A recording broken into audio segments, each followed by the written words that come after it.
అల్లూరు జిల్లాలోని మానవత్వాన్ని చాటిన ఐఏఎస్ ఆఫీసర్ హర్షం వ్యక్తం చేస్తున్న స్థానిక ప్రజానీకం.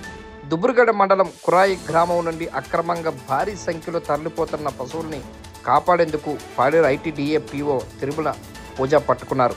కురాయి గ్రామం వైపు వెళ్తున్న పీఓ గుంపులుగా ఉన్న పశువులను చూసి ఒక్కసారిగా ఆశ్చర్యాన్ని చెందిన వాహనాన్ని ఆపి ఆరా తీశారు యువ ఐఏఎస్ ఆఫీసర్.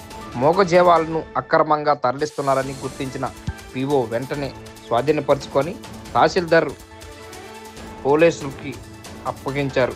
వెంటనే అప్పగించిన తర్వాత మోగజీవాలను సంరక్షించాల్సింది పోయి వాటిని అక్రమంగా రవాణా చేయడం చట్టరీత్యా నేరమని, వెంటనే ఈ విషయాన్ని సీరియస్గా తీసుకోవాలని, ప్రజలను చైతన్యపరిచి ఇక నుంచి ఇట్లాంటివి జరగకుండా చూడాలని అధికారులని ఆదేశించినట్టు తెలుస్తూ ఉన్నది. ఇది అల్లూరు జిల్లాలో జరిగినటువంటి ఘటన.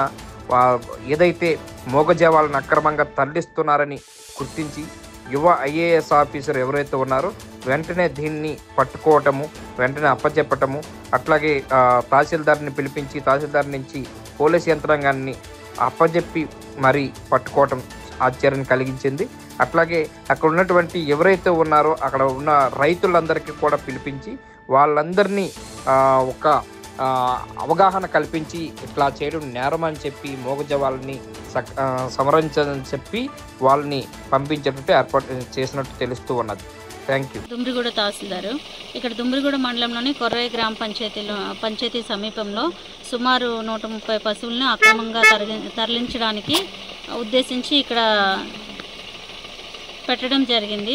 అయితే ఆ సమాచారం మేరకు ఐటీడీఏ పీఓ మేడం గారు ఆదేశాల మేరకు పీఓ మేడం మరియు పోలీస్ సిబ్బంది మరియు రెవెన్యూ సిబ్బంది, యానిమల్ హస్బెండరీ వారు వచ్చి పశువులను సీజ్ చేయడం జరిగింది. అలాగే రేపు పొద్దున్న ఒక నిర్ణయం 3 డిపార్ట్మెంట్ల వాళ్ళు ఒక నిర్ణయం తీసుకొని తదుపరి చర్య తీసుకోవడానికి మేడం గారు ఆదేశాలు జారీ చేశారు. అంతవరకు ఇక్కడ రెవెన్యూ మరియు పోలీస్ డిపార్ట్మెంట్ వాళ్ళు ఈ పశువుల వద్ద పర్యవేక్షణ ఎటువైపు తరలించకుండా ఉంచడానికి చర్యలు చేపడుతున్నారు. 130 అండి.